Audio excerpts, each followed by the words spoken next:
نحمده ونستعينه ونستغفره ونؤمن به ونتوكل عليه ونعوذ بالله من شرور أنفسنا ومن سيئات أعمالنا.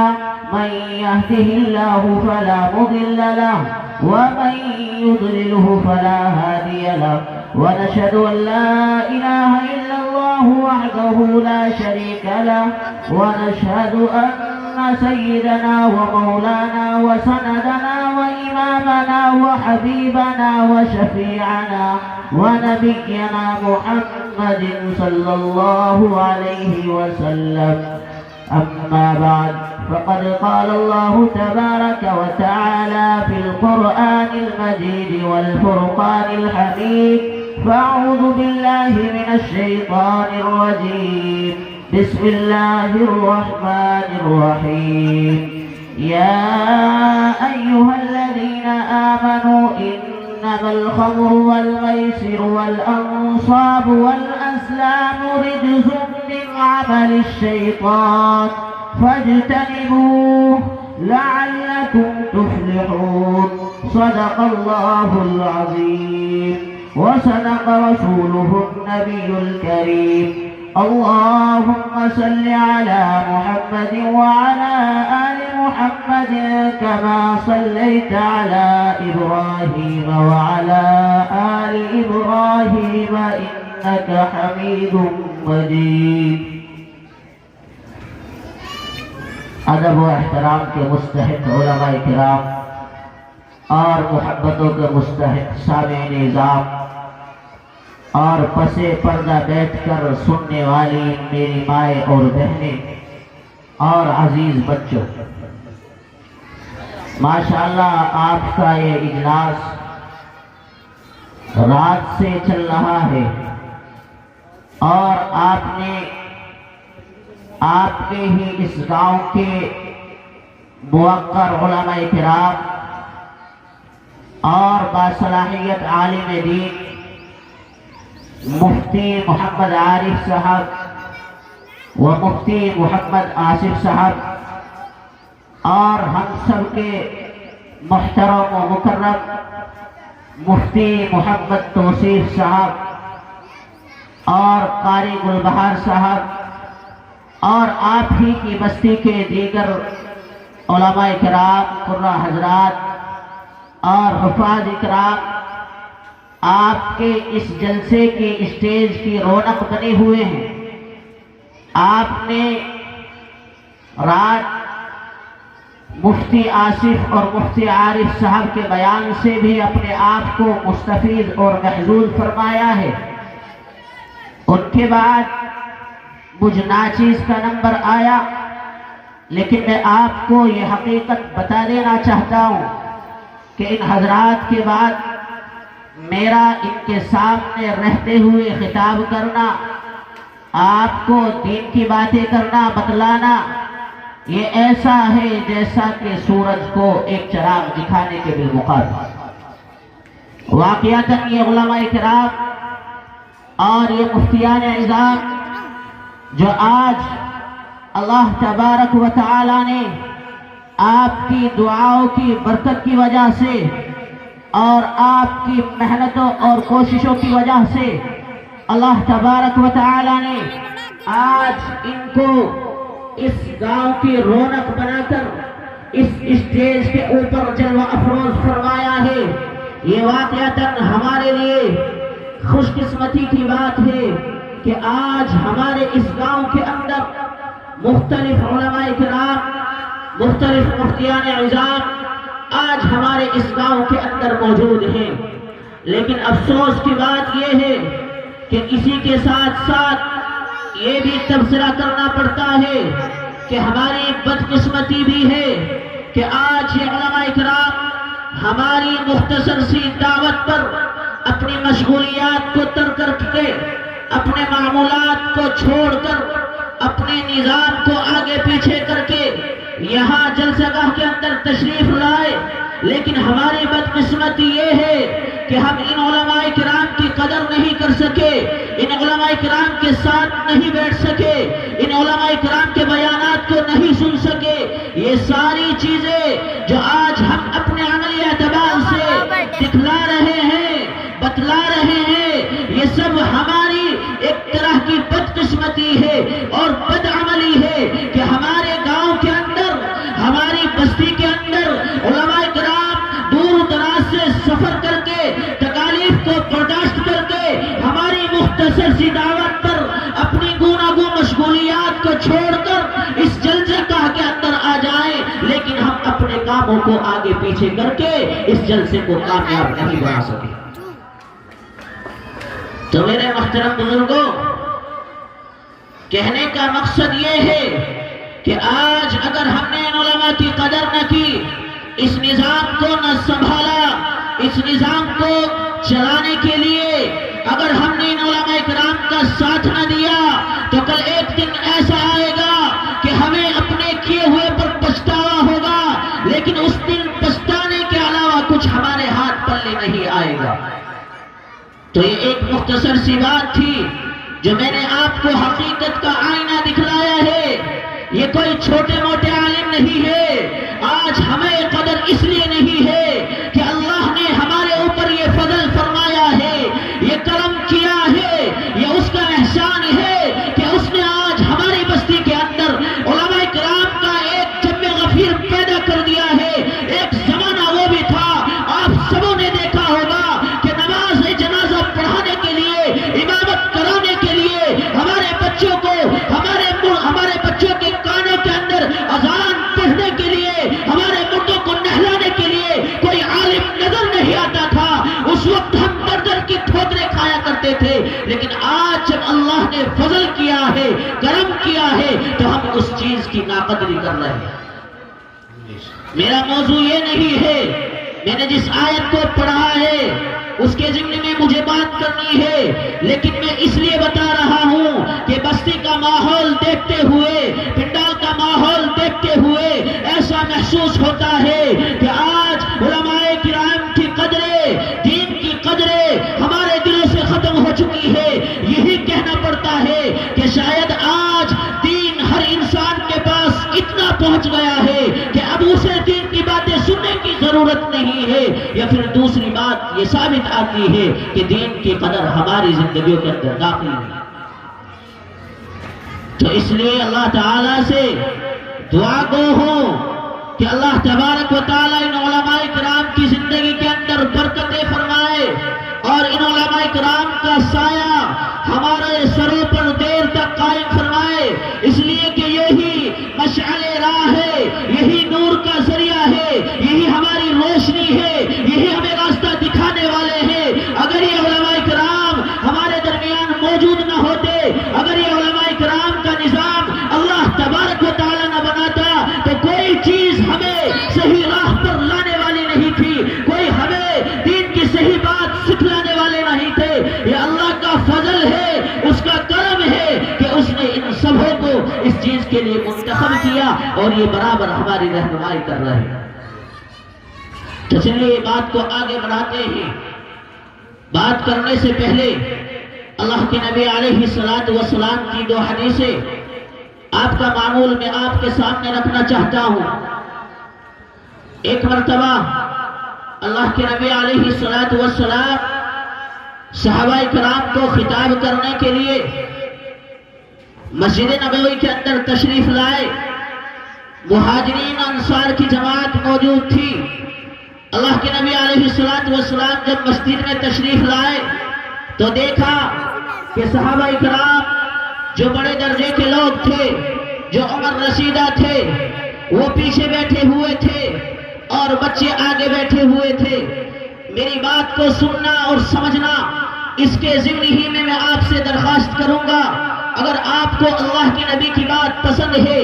اگر آپ اللہ کے نبی کے سچے عاشق ہیں، سچے محمدی ہیں، اس لیے کہ آج ہم انہی کے ماننے والے ہیں، انہی پر ایمان لاتے ہیں، انہی کی شریعت کا اقرار کرتے ہیں، انہی کے ذکر میں، انہی کے صدقے میں یہ دنیا بنائی گئی ہے۔ اگر اللہ تبارک و تعالیٰ کو آپ کو مبعوث کرنا نہ ہوتا، آپ کو بھیجنا نہ ہوتا، آپ کو دنیا میں لانا نہ ہوتا، تو اللہ تبارک و تعالیٰ اس کائنات کا نظام نہ بناتا، اس کائنات کو نہ چلاتا، اس کے اندر لاکھوں کروڑوں مخلوقات پیدا نہ کرتا۔ آج اللہ نے جو یہ نظام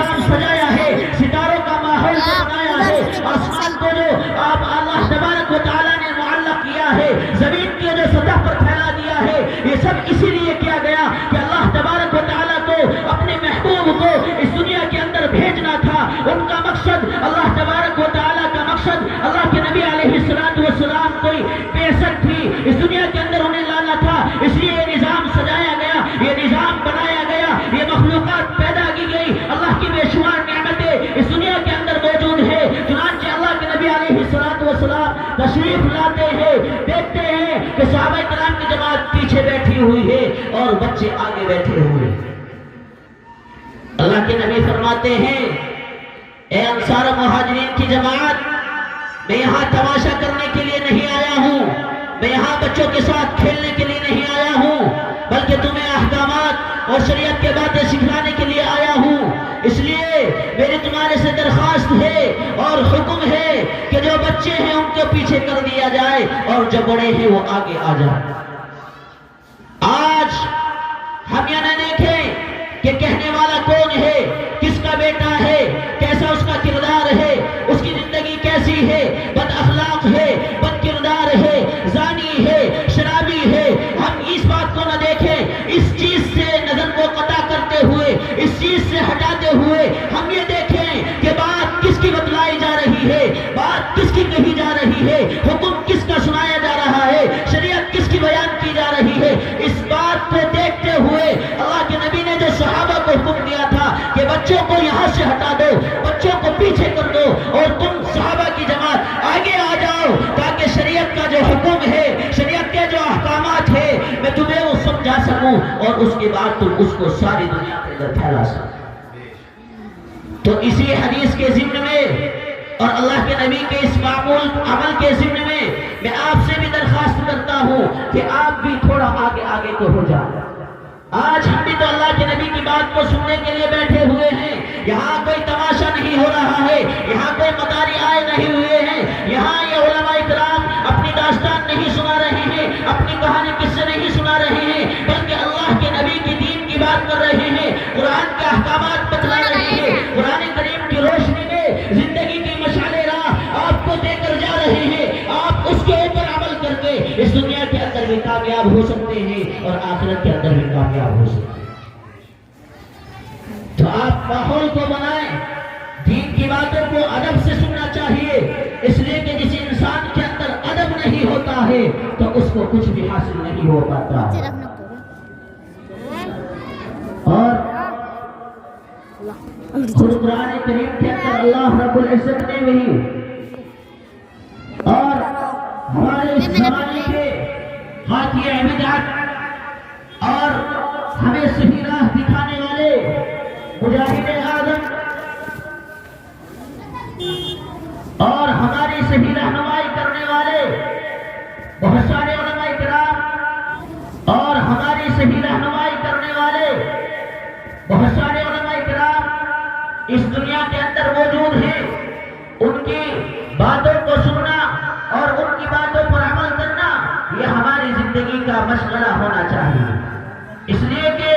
یہ علماء کرام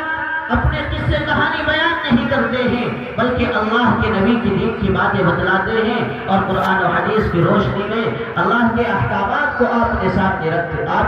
رکھتے ہیں. تو اس لیے ہمیں ان باتوں پر عمل کرنا چاہیے. اور ایک دوسری حدیث کے ضمن میں آپ کو ایک بات بتلا دینا چاہتا ہوں کہ جب اللہ کے نبی علیہ الصلوۃ والسلام نے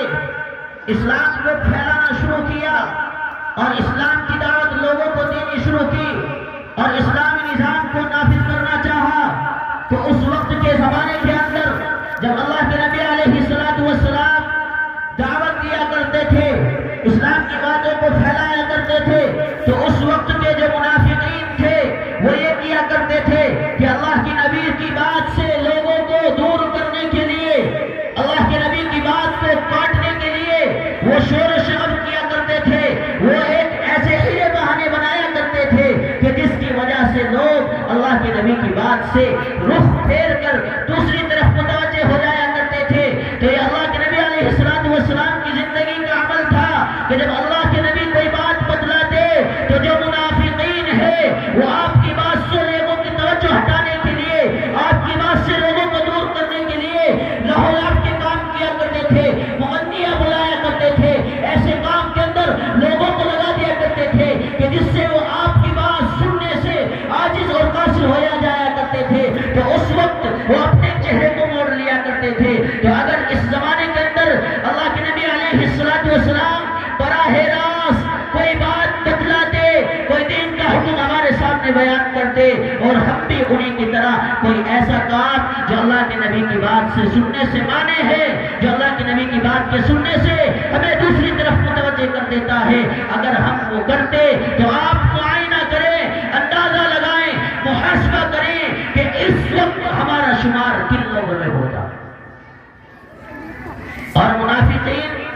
کوئی کامیاب جماعت نہیں تھی، خود قرآن کریم کے اندر اللہ رب العزت نے ان کے بارے میں فرمایا وعد اللہ المنافقین والمنافقات والکفار نار جہنم خالدین فیہا، کہ یہ تمام کی تمام جماعتیں وہ ہیں جو اللہ کے مخالف ہیں اور ان سب کا ٹھکانہ جو ہے جہنم ہے۔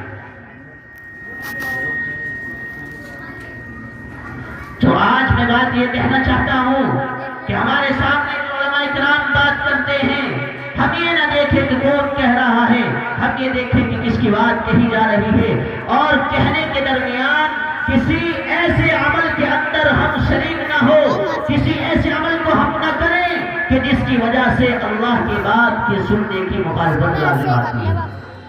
ورنہ ہمارا شمار کن لوگوں میں ہوگا، کہاں ہم پہنچ جائیں گے۔ تو اس لیے یہ دو باتیں اس لیے عرض کی گئی ہیں کہ ہم جو بات بھی سنیں اس کو دھیان کے ساتھ سنیں اور یہ سمجھ کر سنیں کہ جو بات بتلائی جا رہی ہے وہ اللہ کے نبی علیہ السلام اور اللہ کا حکم ہے، اللہ کے نبی کی شریعت ہے، اس کی باتیں ہمارے سامنے رکھی جا رہی ہیں اور اس کے اوپر عمل کرنے کی کوشش کریں۔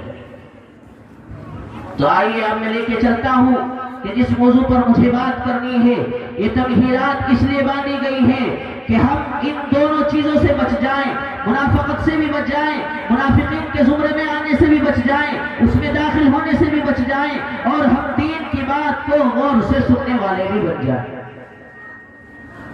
آج ہم جس معاشرے کے اندر رہ رہے ہیں، جس معاشرے میں ہم زندگی گزار رہے ہیں، اس معاشرے کے اندر بے شمار خرابیاں ہیں،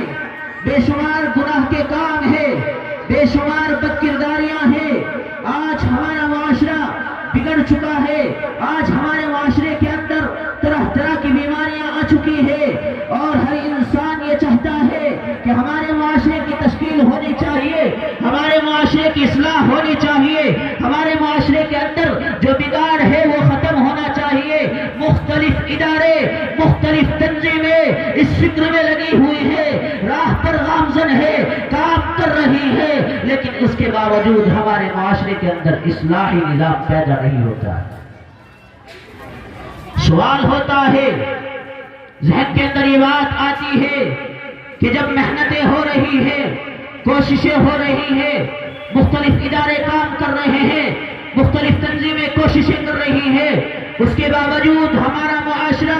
اصلاح کی طرف کیوں نہیں آتا ہے؟ ہمارے معاشرے سے بدتمیزیاں کیوں ختم نہیں ہوتی ہے؟ ہمارے معاشرے سے بد اخلاقی کیوں ختم نہیں ہوتی ہے؟ ہمارے معاشرے سے گناہ کیوں ختم نہیں ہو رہا ہے؟ تو آئیے اس سوال کا جواب ہم قرآن کریم سے پوچھتے ہیں۔ قرآن کریم ہماری رہنمائی کرتا ہے کہ آج ہمارا معاشرہ کیوں نہیں سدھر رہا ہے۔ قرآن کریم ایک اصول بیان کرتا ہے، قرآن کریم کے اندر اللہ رب العزت ہمیں ایک راہ دکھلاتا ہے، فرماتا ہے کہ اگر تمہیں اصلاح معاشرہ کرنا ہے، معاشرے کے نظام کو سدھارنا ہے، معاشرے سے گناہوں کو مٹانا ہے، تو اس کا ایک ہی طریقہ ہے۔ اللہ تبارک و تعالیٰ قرآن کریم کے اندر فرماتا ہے یا ایھا الذین آمنوا علیکم انفسکم، اے ایمان والو تمہاری ذات کی اصلاح تم پر واجب ہے، تمہاری ذات کی اصلاح تم پر لازم اور ضروری ہے۔ دوسری آیت کے اندر اللہ رب العزت ارشاد فرماتے ہیں یا ایھا الذین آمنوا قوا انفسکم واہلیکم نارا، اے ایمان والو تم اپنی ذات کو اس آگ سے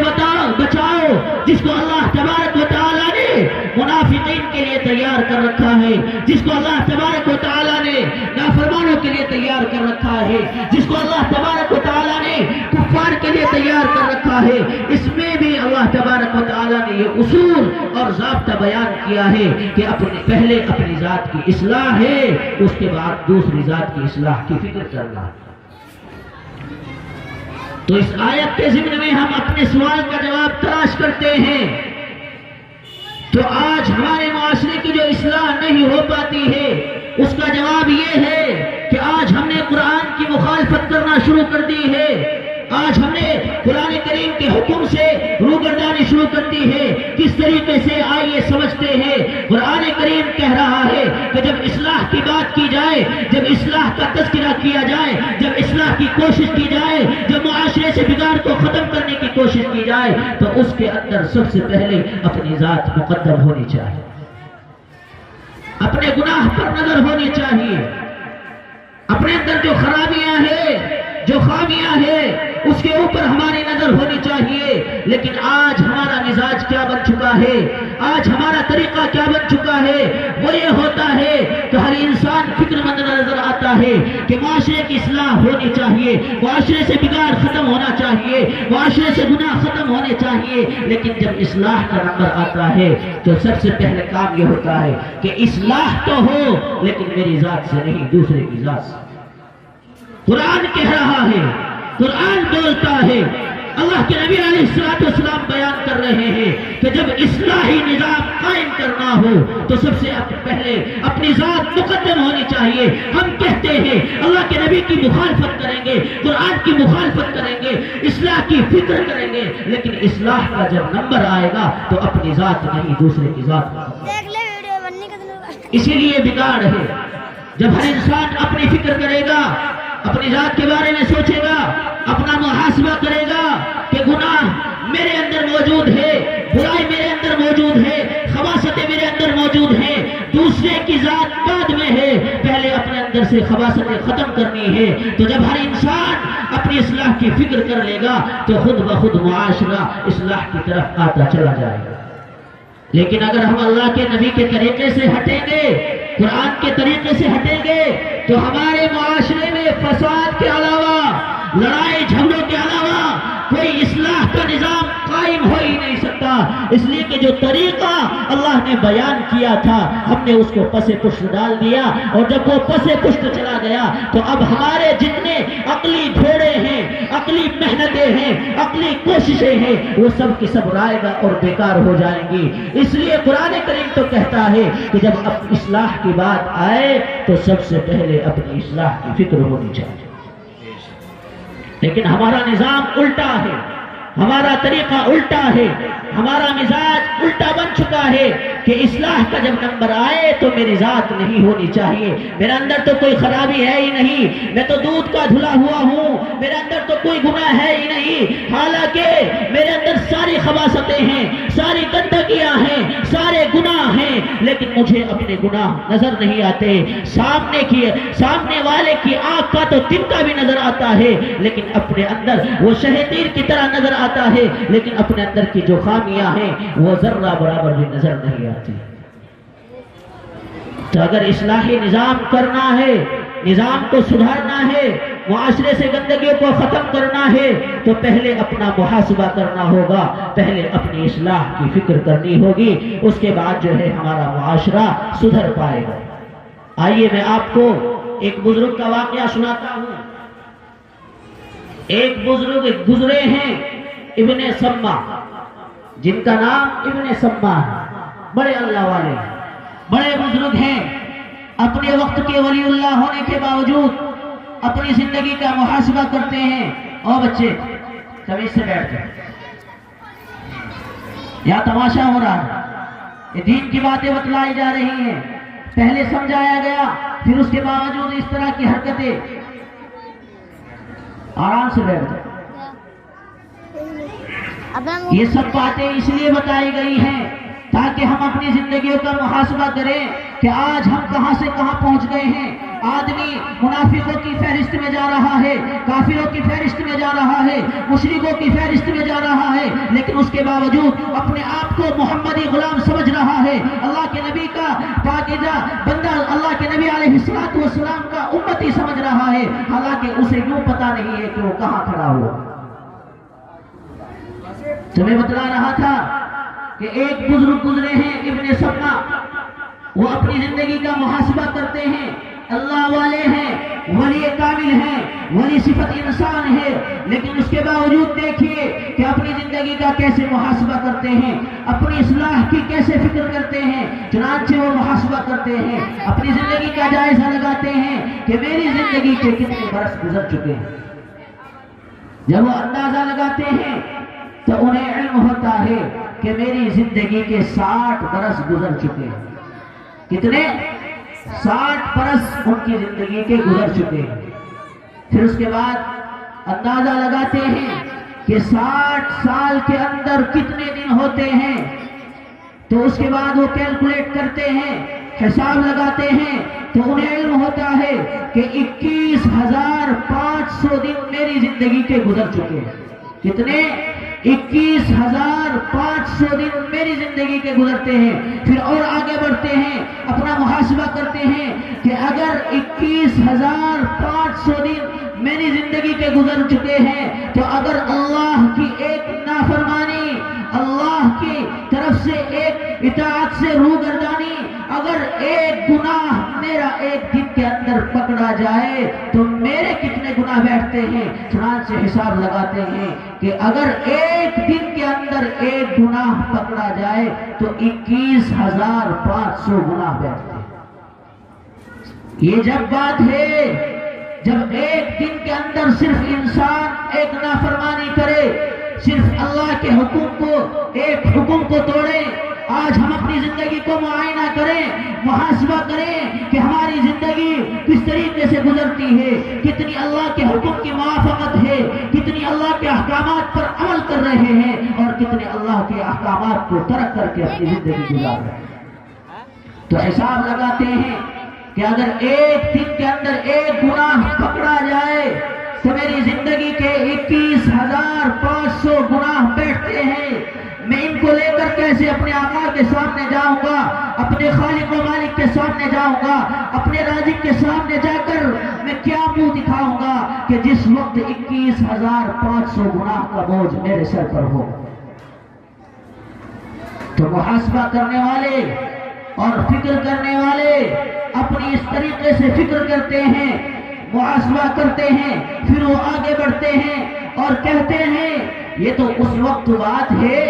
جب میری زندگی کے ایک دن کے اندر ایک گناہ پکڑا جائے۔ اگر خدا نخواستہ میری زندگی میں، میری زندگی کے ایک دن کے اندر ایک نہیں بلکہ ہزاروں، 10,000، سینکڑوں اگر گناہ پکڑے جائیں تو ان کی تعداد کتنی ہو جائے گی، کتنا بوجھ میرے سر پر آ جائے گا۔ چنانچہ وہ حساب لگا ہی رہے تھے، محاسبہ کر ہی رہے تھے۔ اللہ کی وحشت، اللہ کا خوف، اللہ کے جلال کا تصور ان کے اوپر غالب آ جاتا ہے اور پھر فوراً بے ہوش ہو کر گر جاتے ہیں، اور جیسے ہی گرتے ہیں تو حضرت کی روح قبض ہو جاتی ہے، اس دنیا سے رخصت ہو جاتے ہیں۔ کس چکر میں؟ مال کمانے کے چکر میں نہیں، اولاد پڑھانے کے چکر میں نہیں، جائیداد اکٹھی کرنے کے چکر میں نہیں، بلکہ اپنے آخرت کی زندگی کی فکر کرنے کے چکر میں، اپنی اصلاح کی فکر کرنے کے چکر میں، اپنے محاسبہ کرنے کے چکر میں اس دنیا سے رخصت ہو رہے ہیں۔ چنانچہ کہنے والے کہتے ہیں اور بتلاتے ہیں کہ جب انتقال ہو جاتا ہے تو ایک آواز آتی ہے، کوئی کہنے والا دکھائی نہیں دیتا، بس ایک آواز آ رہی ہوتی ہے کہ اس بندے نے اللہ کی نعمتوں کی طرف کیا چھلانگ لگائی ہے، کیا سبقت کری ہے، اپنی اصلاح کی فکر کر کے، اپنا محاسبہ کر کے اس نے اپنے آپ کو جنت کا مستحق بنا لیا۔ تو محاسبہ کرنے والے اس طریقے سے اپنی زندگیوں کا محاسبہ کرتے ہیں۔ آج اللہ نے ہمیں بھی تو جوانی دی ہے، آج اللہ نے ہمیں بھی تو بچپنا دیا ہے، آج اللہ نے ہمیں بھی تو عمر رسیدہ بنا دیا ہے، آج اللہ نے بھی تو ہماری زندگیوں کے اندر مختلف سال رکھے ہیں، مختلف دن رکھے ہیں، مختلف نعمتیں استعمال کر رہے ہیں، اللہ کی مختلف نافرمانیاں کر رہے ہیں، لیکن اس کے باوجود ہم اپنا محاسبہ نہیں کرتے۔ یاد رکھیے، جنت کوئی ایسی نعمت نہیں ہے کہ وہ ہیرا گیرا کے لیے تیار کی گئی ہے، بلکہ قرآن کریم ہی سے پوچھتے ہیں اللہ کے احکامات کو دیکھتے ہوئے اللہ ہی سے معلوم کرتے ہیں کہ اے اللہ تو نے جنت کو کس کے لیے بنایا، کس کے لیے سجایا ہے؟ تو اللہ تبارک و تعالی قرآن کریم کے اندر فرماتا ہے تلک الجنت التي نورث من عبادنا من كان تقیا، کہ یہ جنت باتیں کرنے والوں کے لیے نہیں ہے، یہ جنت بدکاروں کے لیے نہیں ہے، بدعملی کرنے والوں کے لیے نہیں ہے، زناکاری کرنے والوں کے لیے نہیں ہے، نافرمانوں کے لیے نہیں ہے، منافقوں کے لیے نہیں، مشرکوں کے لیے نہیں، بلکہ اس جنت کے مستحق اور اس جنت کے وارث ہم ان کو بنائیں گے من کان تقیا، جن لوگوں نے اپنی زندگیوں کے اندر تقوی اختیار کیا۔ 31 منٹ ہو گئی، بیان کر دو۔ یہ جنت ویسے ہی ملنے والی نہیں ہے کہ ہم اپنی مرضیات کے مطابق زندگی گزاریں، اللہ کی نعمتوں سے لطف اندوز ہو، نفع اٹھائیں، اللہ کی نافرمانیاں کریں اور اس کے بعد جو ہے ہم جنت کی نعمتوں کے مستحق ہو جائے۔ ایسا بالکل نہیں ہے۔ اللہ نے فرما دیا کہ ہم ان لوگوں کو اس کا وارث بنائیں گے جن کی زندگیوں کے اندر تقوی ہوگا، اللہ کا خوف ہوگا، اللہ کی خشیت ہوگی، اللہ کے احکامات پر وہ عمل کرنے والے ہوں۔ قرآن کریم کی جو آیت میں نے پڑھی ہے، آج ہم اس کی روشنی میں دیکھیں کہ ہمارے معاشرے کے اندر مختلف گناہ پائے جاتے ہیں، مختلف گناہ ہمارے اس معاشرے کے اندر پھیل چکے ہیں، بدکاری عام ہو رہی ہے، بے حیائی عام ہو رہی ہے، شراب نوشی عام ہو رہی ہے۔ قرآن کریم کی جو آیت پڑھی گئی ہے اس میں شراب ہی کے بارے میں اللہ تبارک و تعالی نے کچھ باتیں بیان فرمائی۔ اللہ تبارک و تعالی فرماتا ہے یا ایھا الذین آمنوا انما الخمر والمیسر والانصاب رجس من عمل الشیطان فاجتنبوا، اے ایمان والو، اے اللہ کی ذات پر یقین رکھنے والو، اے اللہ کے نبی کے امتی، سن لو کہ شراب جو ہے وہ ایک گناہ کا کام ہے، یہ شیطانی جالے ہے، یہ شیطانی فریب ہے، ایک گناہ ہے، اس سے بچنا چاہیے۔ اسی طریقے سے جوئے کے بارے میں فرمایا گیا کہ یہ بھی گناہ کا کام ہے۔ آج ہم دیکھیں کہ ہمارے معاشرے کے اندر شراب کس طریقے سے عام ہو رہی ہے۔ 12:56 ہو رہی۔ ہمارے معاشرے میں جہاں ہزاروں گناہ پائے جاتے ہیں وہی ایک شراب کا گناہ بھی عام ہوتا جا رہا ہے، نشے کا گناہ عام ہوتا جا رہا ہے۔ ہمارے نوجوان بچے نشے کی لت کے عادی ہوتے جا رہے ہیں۔ آج ہم یہ سمجھتے ہیں کہ نشہ جو ہے صرف شراب ہی کا نام نشہ ہے۔ نشہ صرف شراب کا نام نشہ نہیں ہے، شراب حرام نہیں ہے، بلکہ جن چیزوں کے اندر بھی شراب کے حرام ہونے کی علت پائی جاتی ہے وہ تمام کی تمام چیزیں حرام ہے، حرام ہے۔ آج ہمارا نوجوان، آج ہمارے 15 برس کے بچے نشے کے عادی بن چکے ہیں۔ نشہ کم ہو یا زیادہ، نشہ کھا کر ہو یا پی کر، انجیکشن کے ذریعے ہو یا ٹیبلٹ کے ذریعے ہو، بھنگ کے ذریعے ہو یا چرس کے ذریعے ہو، افیم کے ذریعے ہو یا کسی اور اعلیٰ بلا کے ذریعے ہو، نشہ چاہے کم ہو یا زیادہ ہو، سب کا سب حرام۔ دوسری آیت کے اندر اللہ رب العزت ارشاد فرماتے ہیں انما يريد الشيطان ان يوقع بينكم العداوة والبغضاء في الخمر والميسر ويصدكم عن ذکر اللہ وعن الصلاة۔ اللہ تبارک و تعالی فرما رہے ہیں کہ نشہ یہ شیطان کے کاموں میں سے ہے۔ شیطان یہ چاہتا ہے کہ تمہیں شراب کا عادی بنا دے، تمہیں نشے کا عادی بنا دے، تمہیں گناہ کا عادی بنا دے اور اللہ کے ذکر سے تمہیں غافل کر دے، اللہ کے سامنے کھڑے ہونے سے تمہیں روک دے، اللہ کے احکامات پر عمل کرنے سے تمہیں دور کر دے۔ شیطان ہمارا کھلا ہوا دشمن ہے۔ آج ہم اسی کی پیروی کرتے نظر آتے ہیں۔ شراب یہ کوئی اچھی شراب بہت بڑی لعنت ہے، یہ کوئی کم درجے کا گناہ نہیں ہے۔ آج شراب ہی کی وجہ سے، آج نشے نشے کی وجہ سے ہمارا نوجوان طبقہ اپنی خاندانی زندگی کو تباہ و برباد کر رہا ہے، اپنے گھریلو زندگی کو تباہ و برباد کر رہا ہے۔ جب انسان کی زندگی کے اندر نشے پیدا ہو جاتا ہے، نشے کا وہ عادی ہو جاتا ہے، تو اس کا گھر کا نظام بھی درہم برہم ہو جاتا ہے، اس کا گھر کا نظام بھی بگڑ جاتا ہے، اور اس کے دین کا نظام بھی بگڑ جاتا ہے۔ بڑا کیڑا بیان یہ بہت بری چیز ہے۔ روایات کے اندر آتا ہے، پچھلی امتیں کے اندر ایک بزرگ گزرے ہیں، چنانچہ وہ راستے سے چلے جا رہے تھے،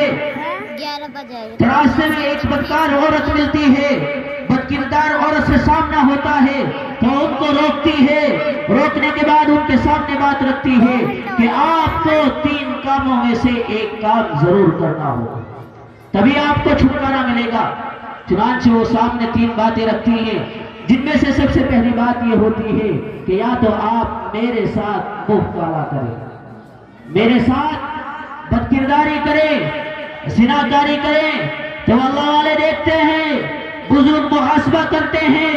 فکر کرتے ہیں کہ زنا کرنا تو بہت بڑا گناہ ہے، میں یہ نہیں کر سکتا۔ چنانچہ وہ کہتے ہیں کہ تیری دوسری کیا شرط ہے، اس کو بتلا۔ تو وہ بتلاتی ہے کہ تمہیں دوسرا کام یہ کرنا ہوگا کہ اگر تم شراب نہیں پی سکتے تو میری گود میں اور میری گود میں جو یہ بچہ ہے تمہیں اس کا قتل کرنا ہوگا۔ آج شراب کی وجہ سے قتل عام ہو رہا ہے۔ پہلے زمانے کے اندر 5 برس میں 10 برس کے اندر ایک قتل ہو جایا کرتا تھا، اس کی وجہ سے پوری دنیا کے اندر چرچا ہوا کرتا تھا، کئی مہینے، سال ہا سال، برس ہا برس اس کا تذکرہ چلتا تھا۔ آج ہمارے معاشرے میں آئے دن قتل ہو رہے ہیں، آئے دن مسلمانوں کا قتل عام کیا جا رہا ہے، لیکن جہاں اور دوسری وجوہات ہیں وہاں ایک وجہ یہ بھی نظر آتی ہے کہ شراب پینے کی وجہ سے، نشے کی لت کے عام ہونے کی وجہ سے بھی ہماری معاشرے کے اندر قتل عام ہو رہا ہے۔ قرآن کریم کے اندر اللہ رب العزت ارشاد فرماتا ہے وَمَن يَقْتُلْ مُؤْمِنًا مُتَعَمِّدًا فَجَزَاؤُهُ جَهَنَّمُ خَالِدًا فِيهَا وَغَضِبَ اللَّهُ عَلَيْهِ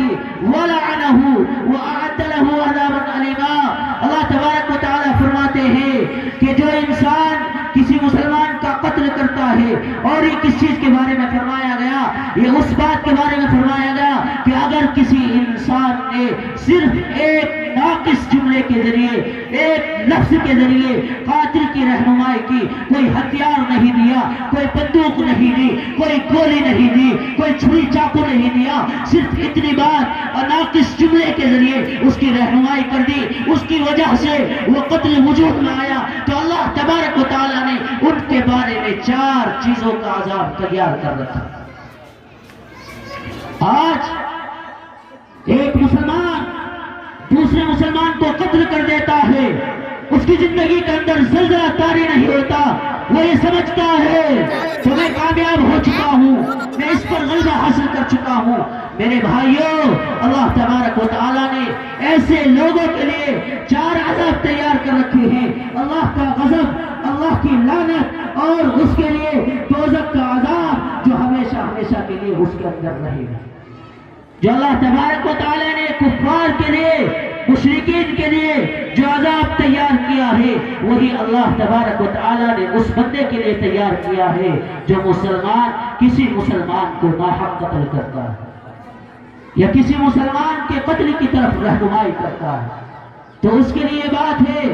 آج جو ہمارا نوجوان طبقہ، ہمارے بے شمار افراد یہاں تک سننے میں آتا ہے، معذرت کے ساتھ بیان کر رہا ہوں کہ آج ہماری مائیں بھی نشے کی عادی بن چکی ہے، شراب پی رہی ہے، نشے کی چیزیں استعمال کر رہی ہے، انجیکشن کے ذریعے نشہ حاصل کرتی ہے، دوائی کے ذریعے، ٹیبلٹ کے ذریعے نشہ حاصل کرتی ہیں۔ تو آپ خود اندازہ لگائیں کہ وہ مائیں، وہ والدین جو نشے کے عادی ہو چکے ہیں، وہ کس طریقے سے اپنی اولاد کی تربیت کر سکتے ہیں۔ کیا وہ اپنی اولاد کی تربیت کر پائیں گے؟ کیا انہیں اسلامی نظام سکھا پائیں گے؟ کیا شریعت بتا پائیں گے کہ شریعت کیا کہتی ہے، اسلام کیا ہے، اسلام کا سکھاتا ہے، اسلام کیسا مذہب ہے، اسلام کے اندر کیا اچھائی ہے، وہ کچھ نہیں بتا سکتی، اس لیے کہ انہیں اسلام سے کچھ خود اپنی زندگی کے اندر کوئی سروکار ہے۔ تو شراب کی وجہ سے ہمارے معاشرے کے اندر قتل عام ہوتا جا رہا ہے، یہی شراب ہے۔ میں آپ کو بتلا رہا تھا کہ ایک بزرگ ہے، ان کے سامنے 3 شرطیں رکھی گئی، پہلی زنا کی، دوسری بچے کو قتل کرنے کی۔ وہ غور کرتے ہیں، کہتے ہیں کہ قتل بھی بہت بڑا گناہ ہے، اور اللہ تبارک و تعالیٰ نے قتل کرنے والے کے لیے ہمیشہ ہمیشہ جہنم کا وعدہ کر رکھا ہے، جہنم کی وعید سنا رکھی ہے، جہنم کا عذاب تیار کر رکھا ہے۔ میں اس کام کو بھی انجام نہیں دے سکتا۔ پھر اس کے بعد تیسری شرط سامنے آتی ہے، وہ بزرگ کہتے ہیں کہ تو اپنی تیسری شرط بتا، تو بتلاتی ہے کہ تیسری شرط یہ ہے، اور تیسرا خلاصی کا راستہ یہ ہے کہ آپ کو شراب پینی پڑے گی۔ تو شراب کے بارے میں بھی سوچتے ہیں، تینوں گناہ کے بارے میں تصور کرتے ہیں، وہ اپنے ذہن کے اعتبار سے، اپنے خیالات کے اعتبار سے، اپنے تصور کے اعتبار سے یہ سمجھتے ہیں کہ زنا کرنا یہ بھی بڑا گناہ ہے، قتل کرنا یہ بھی بڑا گناہ ہے، شراب پینا ان دونوں کے مقابلے میں شاید ہلکا گناہ ہے۔ وہ اپنے تصورات کی دنیا میں جاتے ہیں اور اندازہ لگاتے ہیں، اس کے بعد وہ شراب پینے کے لیے تیار ہو جاتے ہیں۔ تو مجھے یہی بات بیان کرنی تھی کہ شراب کتنا بڑا گناہ ہے، شراب کی کتنی نحوست ہے، شراب کی کتنی لعنت ہے، شراب کی وجہ سے معاشرہ کس طرح تباہ و برباد ہوتا ہے، شراب کی وجہ سے ہمارے گھر کس طریقے سے ویران ہوتے ہیں، شراب کی وجہ سے ہمارا معاشرے کا نظام کس طریقے سے بگڑتا ہے۔ چنانچہ وہ شراب پینے کے لیے تیار ہو جاتے ہیں اور شراب پیتے ہیں۔ جیسے ہی وہ شراب پیتے ہیں تو وہ شراب کا پینا ان کے لیے پہلے 2 گناہ کا ذریعہ بھی بن جاتا ہے۔ جیسے ہی وہ شراب پیتے ہیں عقل محو ہو جاتی ہے، عقل ختم ہو جاتی ہے، ہوش و حواس ختم ہو جاتے ہیں، کچھ علم نہیں رہتا، جس کی وجہ سے وہ زنا بھی کرتے ہیں، وہ بدکاری بھی کرتے ہیں، اور اس بچے کا قتل بھی کرتے ہیں، اور اس کی وجہ سے 2 اور گناہ جو ان کے اوپر نہیں ہونے چاہیے تھے، ان کے عذاب کے بھی وہ مستحق ہو جاتے ہیں۔ آج ہمارا نوجوان نشے کا عادی ہو کر، شراب کا عادی ہو کر جب گھر پر آتا ہے تو اپنی ماں کی عزت نہیں کرتا، اپنے باپ کی عزت نہیں کرتا، اپنے بھائی کی عزت نہیں کرتا، معاشرے کے اپنے بڑے لوگوں کی عزت نہیں کرتا۔ اسے خود احساس نہیں ہوتا ہے کہ وہ انسان ہے، یہ جانور ہے۔ اسے کوئی علم نہیں آتا، اسے کوئی اندازہ ہی نہیں ہوتا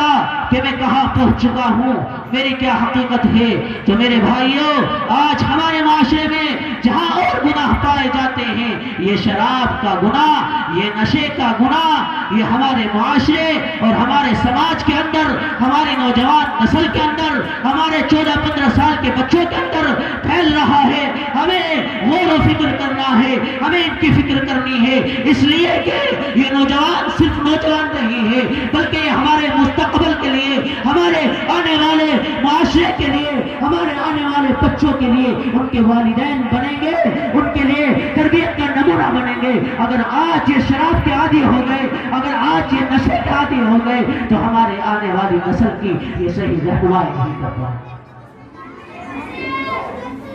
تو ایک ہمارے معاشرے کے اندر شراب کا گناہ پایا جاتا ہے، وہیں آج ہمارے معاشرے کے اندر بدکرداری کا گناہ پایا جاتا ہے، زنا عام ہوتا جا رہا ہے، بے حیائی عام ہوتی جا رہی ہے، جس کی وجہ سے آج ہمارا معاشرہ تباہ و برباد ہوتا ہے۔ آئیے ہم یہ اندازہ لگاتے ہیں، یہ فکر کرتے ہیں کہ آج ہمارے معاشرے میں بے حیائی کہاں سے عام ہو رہی ہے۔ تو جو ہماری نئی نسل ہے، جو ہمارے نوجوان بچے ہیں، جو بلوغت کی حد تک پہنچتے ہیں اور بالغ ہونے کے قریب جاتے ہیں، آج ہم دیکھتے ہیں کہ ان کے اندر بے حیائی کہاں سے آ رہی ہے، بے شرمی کہاں سے آ رہی ہے، زنا کیوں عام ہو رہا ہے۔ زنا کوئی چھوٹا گناہ نہیں ہے۔ خود قرآن کریم کے اندر اللہ رب العزت نے ارشاد فرمایا، وَلَا تَقْرَبُوا الزِّنَا انہو کان فاحشہ،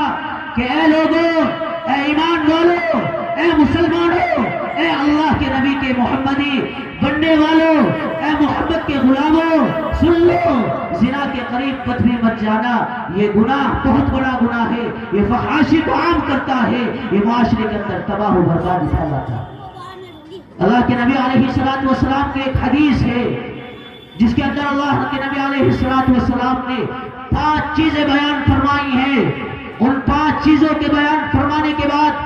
اللہ کے نبی نے فرمایا کہ جس قوم کے اندر یہ 5 گناہ پائے جاتے ہیں تو اللہ تبارک و تعالی اس قوم کے اندر اس قوم کو تباہ و برباد کر دیتا ہے، اس قوم کے اندر مختلف بیماریاں پیدا کر دیتا ہے، اس قوم کی راہ روی بدل جاتی ہے، اس قوم کو اللہ تبارک و تعالی کامیابی کی راہ سے ہٹا کر ذلت و پستی کی راہ میں لا کر ڈال دیتا ہے۔ تو میں ان میں سے آپ کو ایک بتلانا چاہتا ہوں، 5 چیزیں آج ہمارے معاشرے کے اندر وہ پائی جا رہی ہیں اگر ہم دیکھیں، لیکن سب سے پہلی چیز اللہ کے نبی علیہ السلام نے فرمایا کہ جس قوم کے اندر، جس قبیلے کے اندر، جس خاندان کے اندر، جس بستی کے اندر، جس شہر کے اندر، جس ملک کے اندر، جن افراد کے اندر بدکرداری عام ہو جاتی ہے، زناکاری عام ہو جاتی ہے، بے حیائی عام ہو جاتی ہے، تو اللہ تبارک و تعالی ان کے اندر ایسی بیماری پیدا فرماتے ہیں جو پہلے لوگوں کے اندر نہیں تھی، اور اللہ تبارک و تعالی ایسی بیماری پیدا فرماتے ہیں کہ جن کا علاج کوئی ڈاکٹر، کوئی طبیب، کوئی سائنسداں، کوئی علم رکھنے والا اس بیماری کا علاج نہیں کر پاتا۔ آئیے ہم اپنی زندگی کا معائنہ کریں، اب سے 2-3 سال پہلے کا جائزہ لیں، کیا ہماری زندگیوں میں ایسی چیزیں نہیں آئی ہیں؟ کیا ہماری زندگیوں میں ایسی بیماریاں پیدا نہیں ہوئی ہیں کہ بڑے سے بڑے طبیب، بڑے سے بڑے ڈاکٹر، بڑے سے بڑی ڈگری رکھنے والے، بڑے سے بڑے فنکار، کیا انہوں نے بیماریوں کے سامنے اپنے گھٹنے نہیں دیکھے؟ اور اللہ کے نبی علیہ السلام نے فرمایا کہ جب بے حیائی عام ہوتی ہے، زناکاری عام ہوتی ہے، تو پھر اللہ تبارک و تعالی اس قوم کے اندر فسق بھی کرتے ہیں، دھسنا بھی ہوتا ہے، زلزلے بھی آتے ہیں۔ کیا ہماری زندگی میں ابھی زلزلہ نہیں آیا؟ کیا ہماری زندگیوں میں زمینیں نہیں دھسی؟ کیا ہماری زندگیوں کے اندر مختلف بیماریاں پیدا نہیں ہیں؟ آج یہی وجہ ہے کہ آج ہمارے معاشرے کے اندر زناکاری عام ہو رہی ہے۔ تو جہاں موبائل کا فتنہ، موبائل ذریعہ بن رہا ہے ہمارے بچوں میں بے حیائی عام کرنے کا، بے شرمی عام کرنے کا، بدکرداری عام کرنے کا، وہیں اگر ہم اپنے معاشرے کا محاسبہ کریں، جائزہ لیں، تو وہیں ایک اور وجہ نظر آتی ہے۔ اور وجہ کیا ہے؟ وہ وجہ یہ ہے کہ آج ہمارے معاشرے کے اندر غیر اختیاری اور غیر ضروری، جس کی کوئی ضرورت نہیں ہے، نکاح کے اندر تاخیر کی جاتی ہے۔ ہمارے والدین، ہمارے بڑے بزرگ، ہمارے ذمہ دار آج نوجوان طبقے کے اندر، نوجوان بچیوں کے نکاح میں، نوجوان لڑکوں کے نکاح کے اندر غیر ضروری اور غیر شرعی تاخیر کرتے ہوئے نظر آتے ہیں، جس کی وجہ سے زنا کا راستہ کھلتا ہوا نظر آتا ہے۔ اگر ہمارے بچوں اور بچیوں کے نکاح وقت پر ہو جائے، وقت پر ان کی شادی ہو جائے، وقت پر ان کا نکاح ہو جائے، تو اس کی وجہ سے زنا کرنا آسان کام نہیں رہے گا، بلکہ زنا مشکل ہوتا چلا جائے گا اور نکاح کرنا ہمارے لیے آسان ہوتا چلا جائے گا۔ لیکن اگر آج ہمارے والدین یہ کہتے ہوئے نظر آتے ہیں کہ ابھی بچہ 20 سال کا ہوا ہے، ابھی بچی 20 سال کی ہوئی ہے، ابھی تو بہت عمر باقی ہے، ابھی تو ساری زندگی پڑی ہے، کچھ دنوں کے بعد نکاح کر دیں گے، تو وہی ہمارے معاشرے کے اندر ایک جہیز جیسی لعنت بھی نظر آتی ہے کہ جس کی وجہ سے ہمارے معاشرے میں آج نکاح مشکل ہوتا جا رہا ہے۔ نکاح کے اندر تاخیر نظر آتی ہے، کہیں جہیز کے نام پر، کہیں لین دین کے نام پر، کہیں مطالبات کے نام پر غریب بچیاں شادی کے قابل ہو جاتی ہے لیکن اس کے باوجود ان کے نکاح نہیں ہو پاتے، اس لیے کہ لڑکوں کی طرف سے مطالبات ہوتے ہیں، فلاں گاڑی چاہیے، فلاں رشتہ دار کو اتنی رقم چاہیے، فلاں جہیز کے اندر ہمیں یہ سامان چاہیے، یہ فلاں چیز چاہیے، جس کی وجہ سے غریب طبقہ اپنے بچوں کی وقت پر شادی کرنے سے عاجز اور قاصر ہو جاتا ہے، جس کی وجہ سے زنا کا دروازہ کھلتا ہے، زنا عام ہو جاتا ہے، زنا آسان ہو جاتا ہے اور نکاح کرنا مشکل بن جاتا ہے۔ اللہ کے نبی علیہ السلام نے حضرت علی کرم اللہ وجہہ کو وصیت فرمائی، نصیحت فرمائی، اے علی 3 کاموں کے اندر کبھی تاخیر نہ کرو۔ کتنے؟ 3 کاموں کے اندر کبھی تاخیر نہ کرنا۔ جب نماز کا وقت ہو جائے تو جماعت قائم کرنے میں تاخیر نہ کرنا، بلکہ فوراً جماعت کر کے نماز کو ادا کر لینا۔ نمبر 2، جب جنازہ حاضر ہو جائے، جب انتقال ہو جائے تو اس کے دفن کرنے میں کبھی تاخیر نہ کرنا۔ آج ہم محاسبہ کریں معاشرے کا، اپنی زندگیوں کا جائزہ لیں کہ آیا یہ ہماری زندگیوں کے اندر یہ باتیں پائی بھی جاتی ہیں یا نہیں۔ اللہ کے نبی علیہ السلام نے پہلی چیز کیا فرمائی کہ جب نماز کا وقت ہو جائے تو جماعت قائم کرنے میں تاخیر نہ کرنا۔ آج ہم دیکھیں کہ ہماری زندگیوں میں کتنی نمازیں ہیں، فرائض کا اہتمام نہیں، نوافل اور سنتیں تو دور کی بات ہے، تہجد تو دور کی بات ہے۔ آج ہماری زندگیوں کے اندر فرائض کا اہتمام نہیں، اور فرائض کا اہتمام نہ کرنا، نماز کی پابندی نہ کرنا، یہ کوئی معمولی جرم نہیں ہے، ہمیں تباہی کی طرف لے جانے والا ہے۔ قیامت کا منظر بیان کرتے ہوئے اور قیامت کے حالات کو بیان کرتے ہوئے قرآن کریم کے ایک آیت کے اندر اللہ رب العزت نے خود ارشاد فرمایا کہ جب جنتی جنت کے اندر چلے جائیں گے، جہنمی جہنم کے اندر چلے جائیں گے، تو جنتی لوگ جہنمیوں سے تبصرہ کریں گے، ان سے احوال پوچھیں گے اور ان سے معلوم کریں گے کہ جس چیز نے تمہیں اس جہنم کے اندر ڈال دیا، کس عمل کی وجہ سے تم اس میں مستحق ہوئے، تو وہ خود کہیں گے قالوا لم نکن من المصلین، کہ ہم اپنی زندگی کے اندر نماز نہیں پڑھتے۔ تو مجھے مختصراً عرض کرنا ہے، علماء کرام موجود ہیں، ہمارے اساتذہ کرام، ان کے سامنے بات کرنا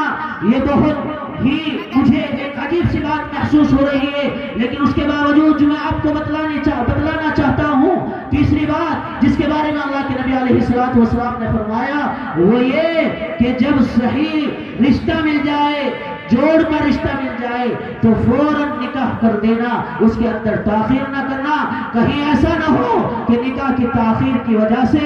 ہماری بچیاں، ہمارے بچے گناہ کے اندر ملوث ہو جائیں، تو صرف گناہ کا وبال ان کے اوپر نہیں رہے گا، ان کی ذات تک محدود نہیں رہے گا، بلکہ والدین بھی اس گناہ کی وجہ سے عذاب کے مستحق ہوں گے، ہمارا معاشرہ بھی تباہ و برباد ہو جائے گا، اور ہمارے معاشرے کے اندر بدکرداری اور زناکاری عام ہوتی چلی جائے گی۔ یہی وجہ ہے کہ آج نکاح کے اندر تاخیر ہوتی ہے، اور اس کی وجہ سے آج ہمارے معاشرے میں زناکاری عام ہو رہی ہے، نکاح مشکل ہوتا جا رہا ہے اور زنا آسان ہوتا جا رہا ہے۔ اللہ کے نبی علیہ السلام کی حدیث ہے اذا اتاکم من ترضون دینہ وخلقہ فزوجوه وإلا تفعل تكن فتنة في الأرض وفساد عريض۔ اللہ کے نبی علیہ السلام کا حکم دیکھیے، اللہ کے نبی کیا ہدایت دے رہے ہیں، نکاح کے بارے میں ہم سے کیا کر رہے ہیں کہ اللہ کے نبی فرماتے ہیں کہ جب تمہارے پاس کوئی ایسا رشتہ آ جائے، کوئی ایسا جوڑا مل جائے کہ جس کا دین تمہیں خوش کر دے، دین پر بس نہیں کیا، کیونکہ انسان بہت سارے ایسے ہیں جو دیندار ہیں لیکن ان کے اندر اخلاق نہیں ہے، جس کی وجہ سے گھر برباد ہوتے ہیں، نکاح ہو جاتا ہے، دیندار ہوتے ہیں، اخلاق نام کی کوئی چیز نہیں آتی، 2 دن کے بعد، 4 دن کے بعد، مہینے کے بعد، سال کے بعد ہمیں یہ نظر آتا ہے کہ ہمارے گھر تباہ و برباد ہوتے ہیں۔ تو اللہ کے نبی فرما رہے ہیں کہ دین پر بس نہ کیجئے، بلکہ دین کے ساتھ ساتھ اخلاق بھی دیکھیے کہ جس کا دین من ترضون دینہ وخلقہ فزوجوہ، کہ جب ایسا رشتہ آ جائے کہ اس کا دین اور اس کے اخلاق تمہیں خوش کر دے، تو فوراً نکاح کر دینا وَإِلَّا تَفْعَلْ تَكُنْ فِتْنَةٌ فِي الْأَرْضِ وَفَسَادٌ عَرِيضٌ، اور اگر ایسا نہ کیا گیا، نکاح میں تاخیر کی گئی، نکاح میں جو ہے اپنے بھائی کو، اپنے چچا کو، اپنے رشتہ دار کو، اپنے خاندان کو ان کی زبان درازی کی وجہ سے، جہیز کے مطالبات کی وجہ سے اور کسی عارض کی وجہ سے جو شرعی عذر نہیں ہے، اگر اس کے اندر تاخیر کی گئی تو یہ نظام تباہ و برباد ہو جائے گا، پھر معاشرے کے اندر بدکرداری بھی عام ہوگی اور بدنظری بھی عام ہوگی اور جناکاری بھی معاشرے کے اندر عام ہوتی چلی جائے گی۔ اللہ تبارک و تعالی ہم سب کو جو باتیں کہی گئی ہے ان کے اوپر عمل کرنے کی توفیق عطا فرمائے اور ہم سب